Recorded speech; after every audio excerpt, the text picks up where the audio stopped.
મહેસાણાના વડનગરના શર્મિષ્ઠા તળાવમાં બોટિંગ સેવા શરૂ થશે। પ્રવાસીઓ માટે ટૂંક સમયમાં જ આ નવી સુવિધા ઉપલબ્ધ બનશે।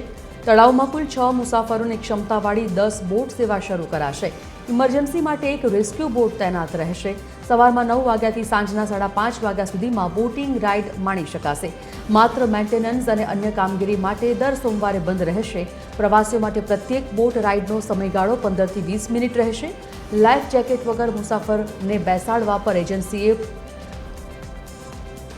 એજન્સીને પ્રતિ ઘટના 50,000નો દંડ થશે। બોટિંગ માટેની તમામ ટિકિટ માત્ર ઓનલાઈન પોર્ટલથી જ મળશે। હિંમત ઠાકોર સંવાદદાતા ફોનલાઈન પર જોડાઈ ગયા છે। હિંમત, શું વિશેષ વ્યવસ્થા કરવામાં આવી છે? વડનગર ઐતિહાસિક અને પ્રખ્યાત શર્મિષ્ઠા તળાવમાં ટૂંક સમયમાં જ બોટિંગ સેવા શરૂ થવા જઈ રહી છે।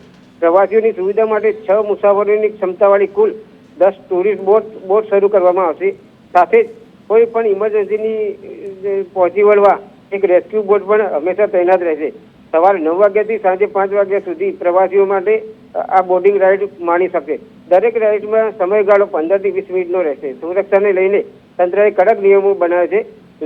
લાઈફ જેકેટ વગર કોઈ પણ પ્રવાસીને બોટમાં બેસાડવામાં આવશે નહીં। તો સંબંધિત એસએસજી અને પ્રતિ ઘટના 50,000નો દંડ ફટકારવામાં આવશે।